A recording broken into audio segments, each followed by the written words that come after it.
This conference will now be recorded.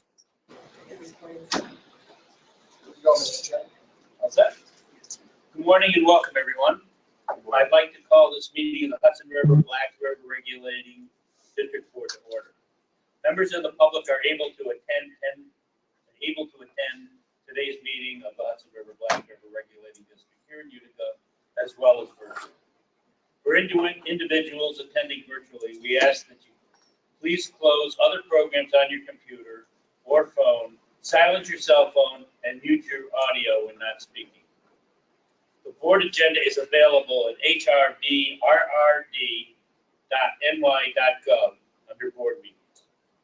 The conference organizer will monitor the program's chat function for public comment. Comments may also be emailed to hrao@hrbrrd.ny.gov. We'll begin with the pledge of allegiance. I pledge allegiance to the flag of the United States of America and to the republic for which it stands, one nation, under God, indivisible, with liberty and justice for all. Thank you. Roll call, Mr. Leslie. Board Chairman Mark Finkel. Here. Jeffrey Rosenthal. Here. Kenneth DeWitt. Here. Albert Hayes. Here. Richard Byrd. Here. Alfred Candido. Here. Timothy Reagan. Here. Sheridan. John Callahan. Here. General Counsel Robert Leslie. Robert Fulton. Here. Timothy Menicha. Here. Compliance Officer Stephanie Rizicki. Here. All present and accounted for. Thank you. We need a motion to adopt today's meeting agenda. There is no need to revise. I'll move. No second. Mr. Rosenthal, Mr. DeWitt. All in favor? Aye. Obviously, we have no guest. I'm sorry. Is there anybody want to address who's here virtually? Mr. Smith is attending virtually. I don't know if you've heard from him, Gina, that he wants to address the board, so I would say him. So we have no guests and we have no public comment. Next, number 7, approval of the June 8, 2021 regular board meeting minutes. I need a motion to accept. I have one question. I'll second Can I- that. Mr. Hayes.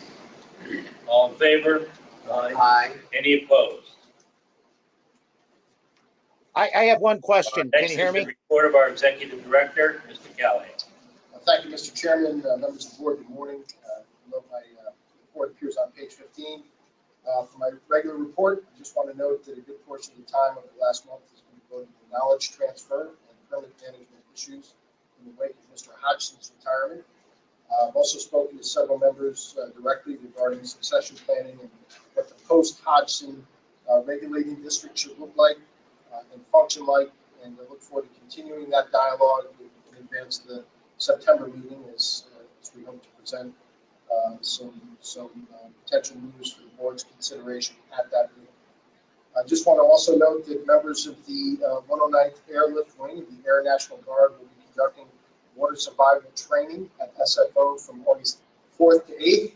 So there's no board meeting in August, but if the board would like to gather to see some water survival training, that could be an alternate bonding event perhaps. As part of this month's report, I'd also like to brief the board on Budget Bulletin E1142. Following adoption of the New York State budget on May 21st of this year, the Division of Budget published a bulletin setting forth the schedule for payment of the 2% general salary increase for 2020. No, that does not apply to board members. It does apply to board members. 2% is zero. It's salary, right? The awarding of steps or performance advances pursuant to the Division of Budget's published schedule. To ensure better consistency with state payroll guidelines and schedules, and to align management compensation at the regulating district with the rest of New York State government, the board adopted Resolution 15-1705 in 2015. This resolution established non-represented positions of state salary grades and adopted the practice of following budget bulletins, payroll schedules, and salary schedules that would be issued in the future. Prior to this year, the state last published a budget bulletin in 2019 awarding these increases in accordance with Budget Bulletin B 1142 and the MC salary schedule published by the Governor's Office of Employee Relations and the Board's 2015 resolution. We would execute these adjustments on July 21st. And I also want to note and thank Mr. Minichi and Mr. Leslie's work in analyzing this budget directive when it came out, and following up extensively with the Division of Budget relative to how and when it will be applied by us and executed, and be happy to handle any questions the board members may have on that or the rest of my report. Thank you, Mr. Chairman. Thank you. Any questions for Mr. Callahan? If not, we'll move on to contracts and actions. First one, resolution authorizing the executive director to execute agreements by and between the Hudson River Black River Regulating District and the Civil Service Employees Association, AFS, Local 1000, AFL-CIO, Hudson River Black River Regulating District, Local 120. Again, Thank you, Mr. Chairman. The members have had an opportunity to review the draft memorandum of agreement in their packet. Mr. Leslie has reviewed that and found it to be acceptable. I want to thank Mr. Leslie for providing counsel throughout this process of over a year negotiating with the union. And I want to thank Mr. Fultan, Ms. Rizicki, and also Mr. Lanicha on our end for being part of that negotiating team. Importantly, Mr. Chairman, as we've discussed, we've also had the benefit of collaborating and consulting with our state government colleagues, particularly in the Governor's Office of Employee Relations. They've been extremely helpful in identifying guide rails for us and in providing important feedback to ensure consistency with state policy and other applicable rules and laws. Counselor, I'd ask if you want to add anything at all to that. I think at this point, this agreement is something that the board can get behind. It would appear that the union is prepared to ratify it. And this requires your approval before we can move forward. So just in closing, I would say I think this is a fair agreement. It certainly recognizes the incredible importance we place on our people, who are certainly our greatest asset, and be happy to entertain any questions the members may have on it. are there any questions? And as I think we don't anticipate any pushback. We have checked that box. Okay. In that case, I entertain a motion to, and this is really just allow you to Execute the agreement. I'll make that motion. I'll second that. Mr. Hayes, Mr. Rosenthal. Any further discussion? All in favor? Aye. Any opposed?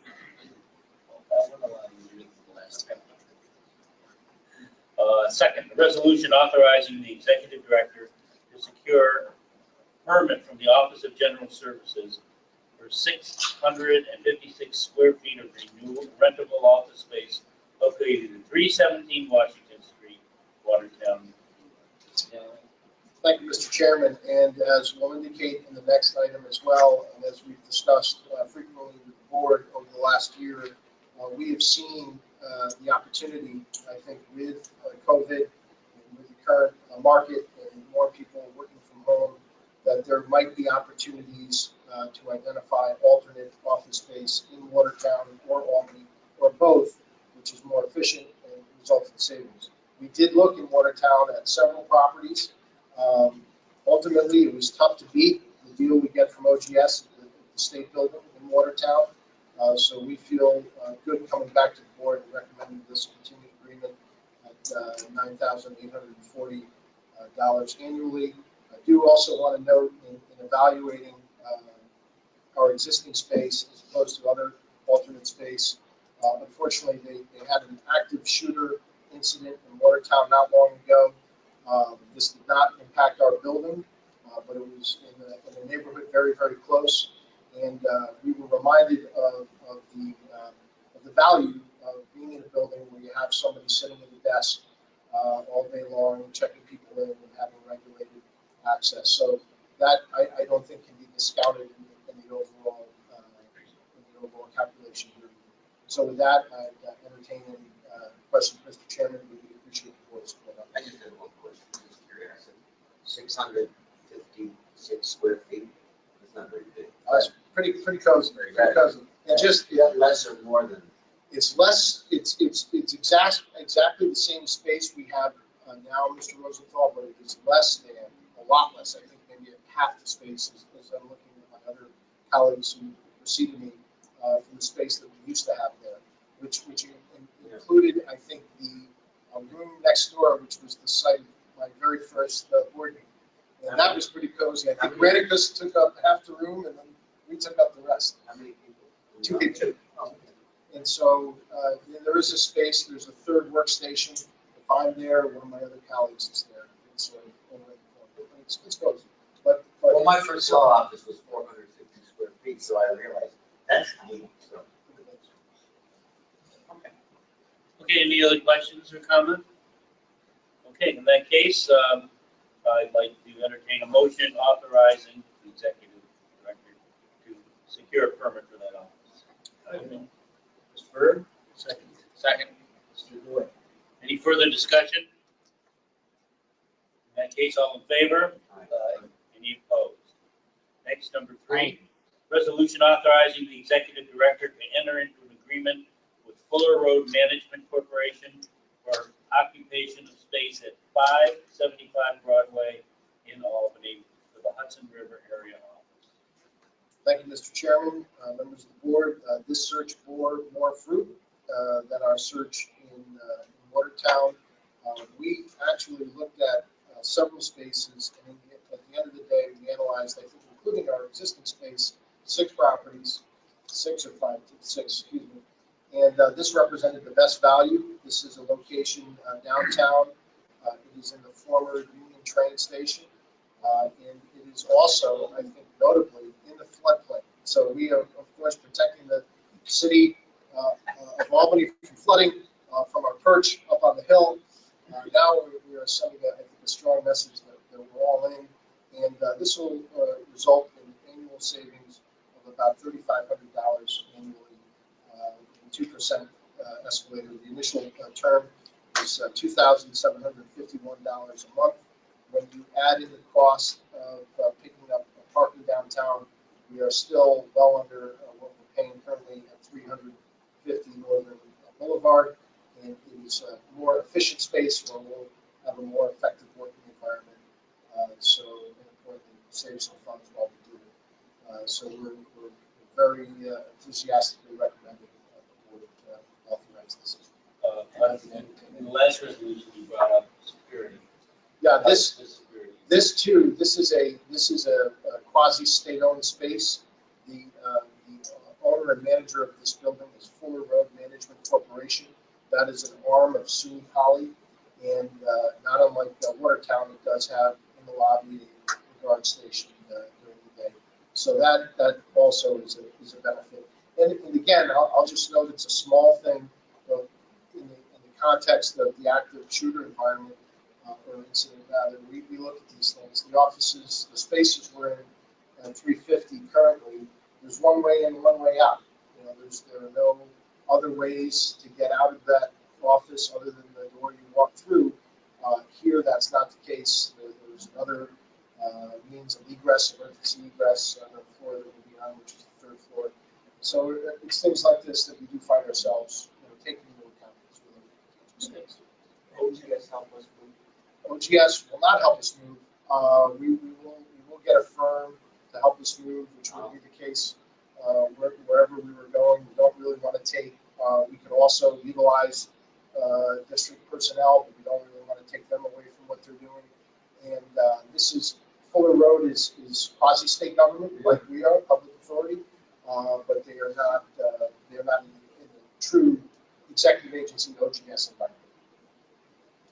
And I note that it's very close to the site of Valley Donuts. Mr. DeWitt, you have noted that correctly, and from my former office in 30 South Pearl, and as you can tell, just from my figure, I was not an infrequent visitor. I'd like to know why you do that. Program going forward. Oh, I'm sorry, where are the samples? We're fully advanced on that, but if we meet in Albany in September, there will be cider belly donuts. Let me go on the record. Anything else? Well, let me put it this way, anything important? As he looks at me. In that case, I'll entertain a motion authorizing the executive director to enter into that agreement with Fuller Road Management Corporation. I'll move. Hudson. Mr. DeWitt. Any other comments? All in favor? Aye. Any opposed? Next, resolution authorizing renewal of an agreement with the United States Geological Survey. Mr. Volker. Thank you, Mr. Chairman. That resolution is on page 51 in the packet.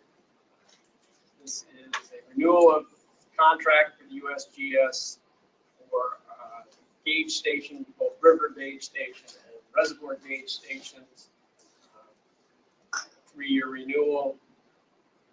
Similar from 3-year renewals that we've had for decades, with the exception of the expense, obviously, that still is headed upward in this particular case for the 3-year period.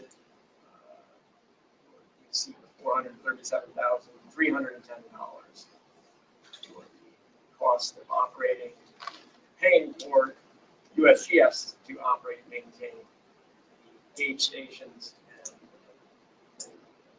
their web presence also. Answer any questions. Any questions on this? In that case, again, entertain a motion authorizing the renewal of an agreement with the United States Geological Survey. They'll make that motion. You have a second? Any further discussion? All in favor? Aye. Any Aye. opposed? All right. Now we need a resolution to amend the scope of the Stillwater Dam seismic stability analysis contract C022018, amendment number 3. Thank you, Mr. Chairman. My memorandum is on page 54.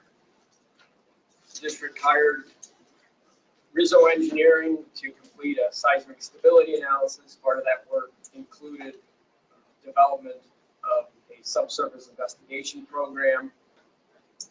The initial subsurface investigation program anticipated by Rizzo included a limited scope of, in terms of the quantity of borings and the planning necessary for those borings, for the boring program at Stillwater Dam. And in part as a result of some field changes, but also as a result of subsequent recommendations made by the Federal Energy Regulatory Commission, following our acceptance of Rizzo's proposal, the scope needed to be changed, expanded, and so Rizzo has incurred additional expenses associated with that expanded scope, expanding the subsurface program to include additional borings and the planning necessary for those additional borings, as well as additional 3 weeks of field work observing our subsurface contractor who completed the boring work. And Rizzo provided a summary, which is attached to my memorandum, of the additional work and the cost to provide that planning and oversight, on-site field supervision. Staff recommends acceptance of Rizzo's contract amendment request number 3. That seeks board authorization to amend the scope of contract C02-2018 to include the completion of the additional planning and on-site field supervision work, and authorization for the executive director to execute an amendment to the agreement in the amount of $22,844. Happy to answer any this, there's a budget transfer. Mr. Minicha is prepared to that aspect of this resolution. Any comments, discussions? In that case, again, I need a motion to amend the scope of the Stillwater Dam seismic stability analysis to be no more than $22,000. $22,844. I'll move. Sounds a second. Any further discussion? All in favor? Aye. Uh, Just one of those things likely that they're gonna come back first and come back and there's gonna be a bid number before. I hope not. You know, but, after the results of the findings from the subsurface investigation are reviewed by our consultant and then presented in a summary to FERC, there's always, they may very well, there's always a possibility that they could come back and ask for additional borings or additional analysis of it. Our friends at FERC. Come back to the three holes from the multi-board. Yes, right. Would you put all those borings in? I fill them up. Right. Lastly, contracts and resolution to award human resources consulting services to Pinnacle Human Resources. Thank you, Mr. Chair. You can see the proposal from Pinnacle on page 65 of your packet. In this report dated April 8, 2021, the Inspector General recommended, among other tasks, that the regulating district verify the accuracy of its retirement records and personnel databases. We believe the best way to accomplish this and related recommendations is with the assistance of Pinnacle Human Resources, LLC. Pinnacle Human Resources is the only firm of its kind in the Albany metropolitan area, staffed by a deep bench of human resource, payroll, and organizational development specialists with experience in the public, not-for-profit, and private sectors. Pinnacle is led by Rose Miller, who, in addition to her duties with Pinnacle, writes a monthly column for the Albany Times Union, covering a wide range of human resource topics. Pinnacle is a certified women-owned business enterprise that has been providing services like these since 2005. Its compensation is quite reasonable in comparison to providers of other professional services in the Albany area. Given the increasingly complicated nature of human resources and the absence of a staff member dedicated exclusively to human resources, as regulated district, we believe engaging Pinnacle to be a prudent expenditure of funds that we have included in the fiscal year 21 and 22 budget. Greatly appreciate your consideration of this proposal, and I'm happy to answer any questions you may have. Board, any questions, comments? That's going to be around 9,400. Does this need to be done periodically, or is this going to be just to review all the records and get everything in order, and then staff takes care of the day-to-day?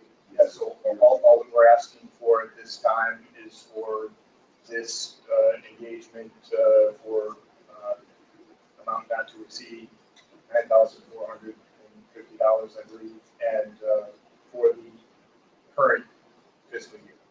We needed to or wanted to do any, or had any reason to go above and beyond that, we come back to the board, and obviously we'd have to find money to pay for any such extension.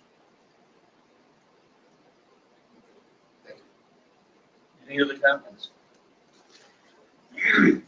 I'll entertain a resolution to award the Human Resources Consulting Services to Pinnacle Human Resources for an amount, should we say not to exceed $9,000.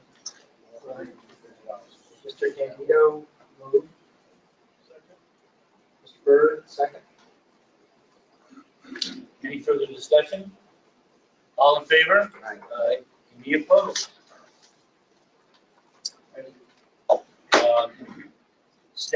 Staff committee reports. General Counsel, Mr. Leslie. I would note that the executive director, the CFO, the chief engineer, and I continue to work with DEC, the Division of Budget, and the chamber to address how the regulating district can assist DEC to contract with likely OGS to complete the analysis, design, and construction at Conklinville. We have advanced to Brookfield the executed agreement for the extension of the reservoir operating agreement and continue to work with Walden Engineering to secure the documentation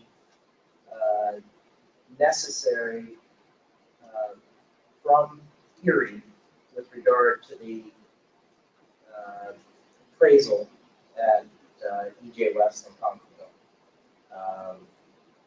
Walden basically has indicated that they are at a point where they're going to have to basically assume that Erie is not going to advance that data and that Walden will have to fill in the blanks, so to speak, present their appraisal, and then be prepared to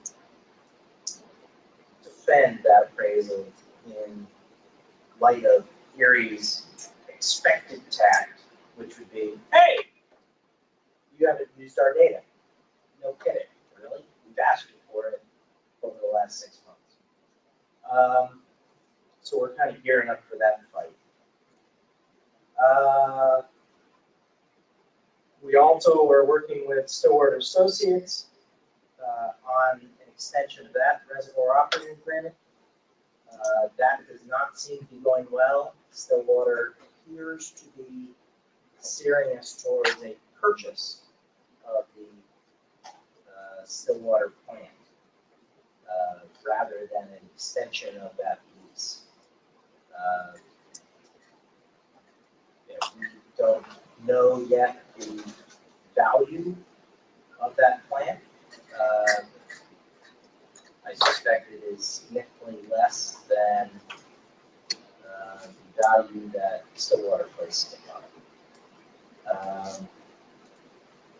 We're still hopeful that in the end we will get a reservoir operating agreement extension from Mike Ducker. Other than that, there looked like only one FOIA request addressed during the reporting period. And I'm happy to say at this point, there haven't been any since then. So we seem to be doing something right in the transparency arena. That's my report. I'm prepared to answer any questions you may have. Mr. Chairman, can I follow up with council on one issue? Yeah. Rob, would you just clarify the absent an extension of the existing agreement with Mercer, the agreement we have pending a sale would keep the annual lease rate at its current level? Yes. The annual lease rate has escalated each of the last 5 years at 3% per year. If there is no extension of that final 5-year extender, then the contract provides for the regulating district to purchase the plant, and during the pendency of the closing of that purchase, for the lease to continue at the level that it was then at, which we interpret to be a static number until we can consummate the sale. So are we saying that we can be in the business of generating? We could be in the business of owning a plant that would be capable of generating power. The Attorney General's office previously has opined in an informal opinion that they do not see legislative authority with the district to sell any power we may generate. As a result, the plant has no value to the regulating district. I think that is our opening negotiating stance with Mercer or Stillwater Associates. plant may have value to them and has no value to us if we can't generate power or can't sell the power that we generate. Well, I guess I'm asking, is it something we should be visiting again now? You know, that it'd be prepared for? We should start preparing to have an appraisal of that plant undertaken, both from a just bricks and mortar standpoint, as well as an understanding of our authority to sell any power that might be generated.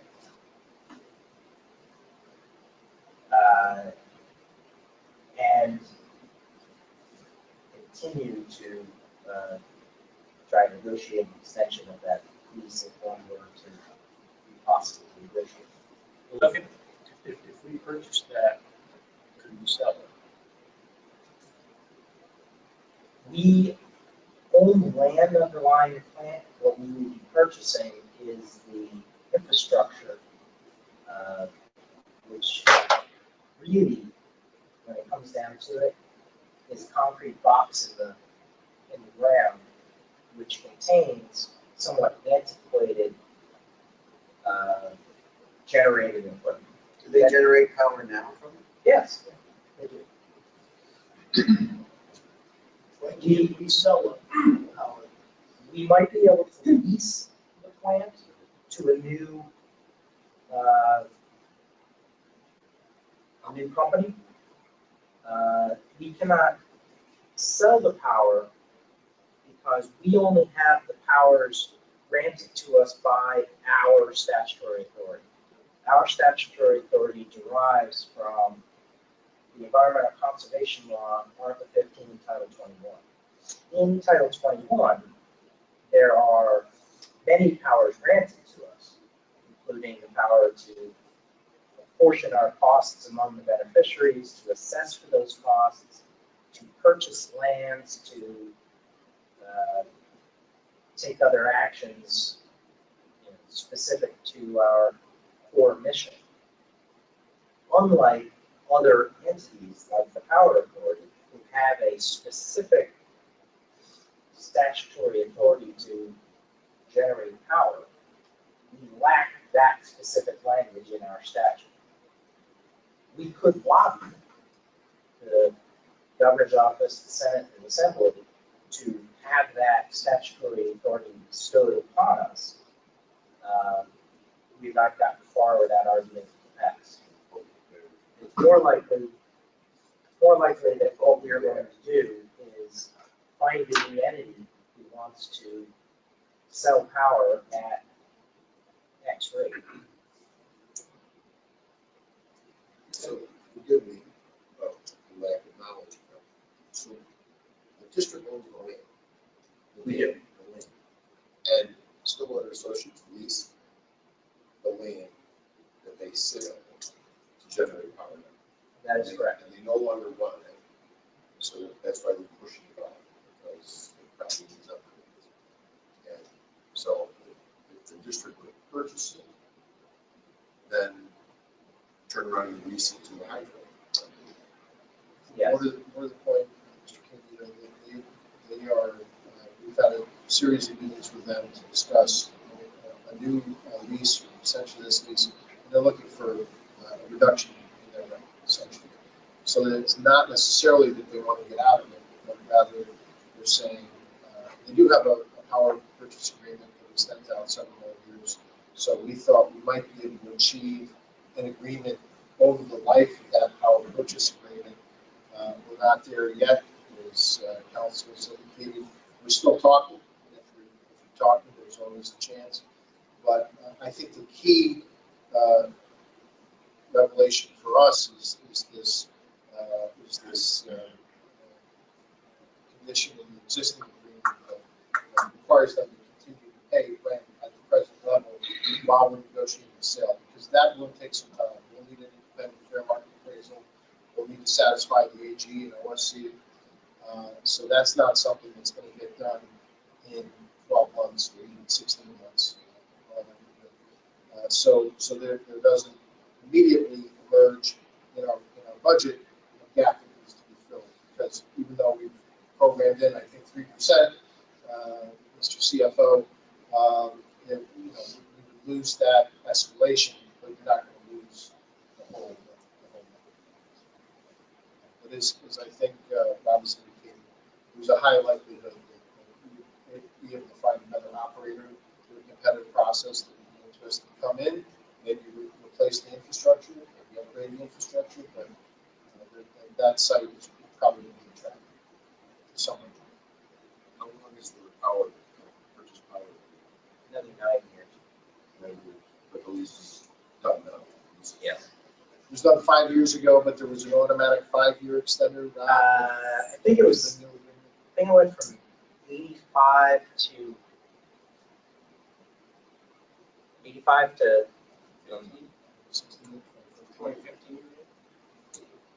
But there was an extender that kicked in for 5 years. There was an extender for 15 years, and then there was an extender for 5 years. We're at the end of that last 5-year.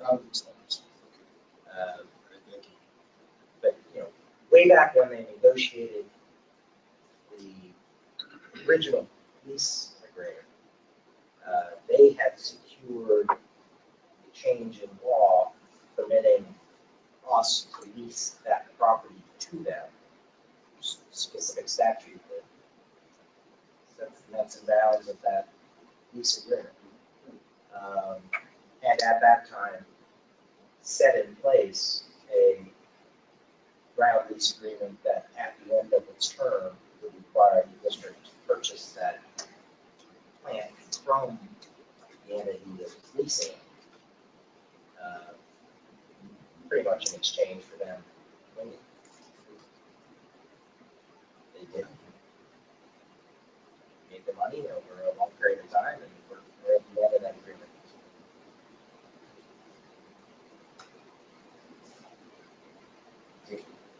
Any other questions for Mr. Left?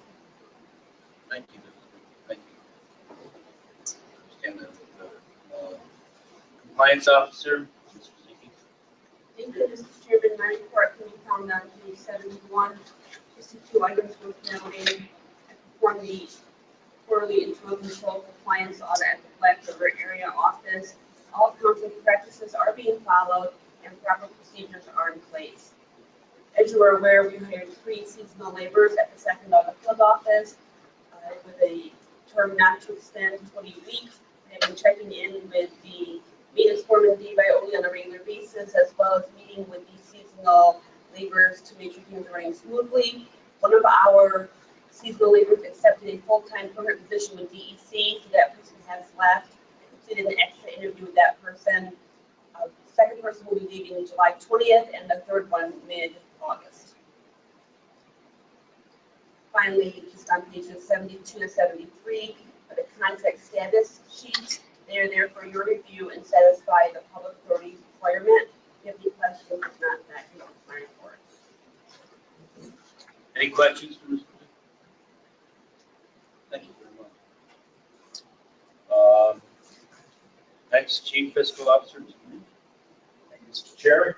You can find the CFO report on page 75 of your packet. I'm happy to report that the regulated district is running nearly $500,000 ahead of where we were when I shared a similar summary a year ago. This number will certainly change as we pay invoices that continue to arrive, covering goods and services purchased during the 2020-2021 fiscal year. We will begin working with Caleros Robinson, the regulating district's independent auditors, at the end of July and anticipate completing the fiscal year 2020-2021 independent audit by the September 30th, 2021 deadline set by the authority's budget office. I'd also like to mention that our search for additional funds to support vital investment in the regulating district's infrastructure is a continuous activity. In addition to the Federal Emergency Management Agency grant program, the bipartisan infrastructure framework I mentioned in my summary, I can also mention new legislation just introduced last week. HR 4375, the 21st Century Dams Act, introduced by Representatives Custer of New Hampshire, and Young of Alaska, and soon to be introduced by Senator Feinstein, makes a $25.8 billion investment in enhancing the safety, grid resilience benefits, and power generating capacity of America's existing 90,000 dams. We will review this legislation closely to determine whether the regulating district is eligible for funding, and if it is eligible, the process for applying. Let me close at this point and offer and answer any questions you have on the regulating district's financial condition. No, very good. Any questions? No, very good. Thank you very much.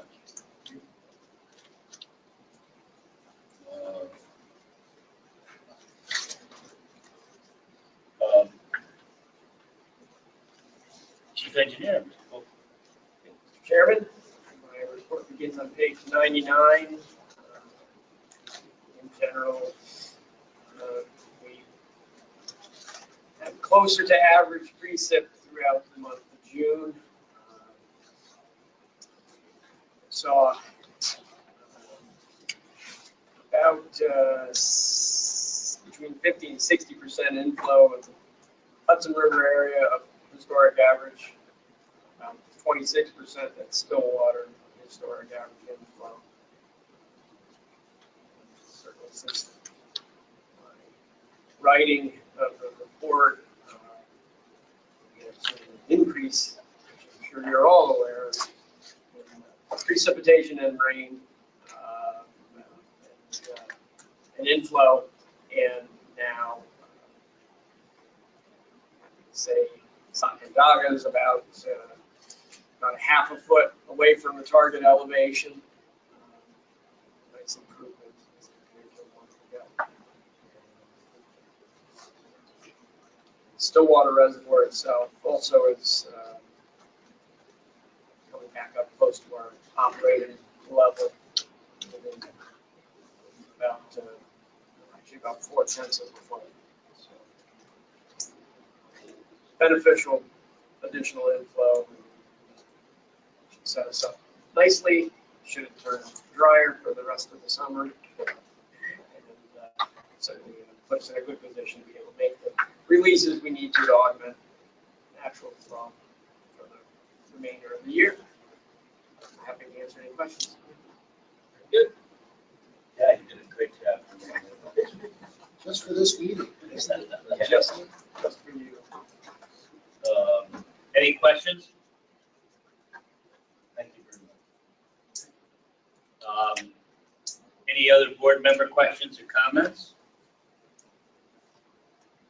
Okay. I need a resolution for our next board meeting. Please note there is no August meeting. For September 14th and tentatively in Albany.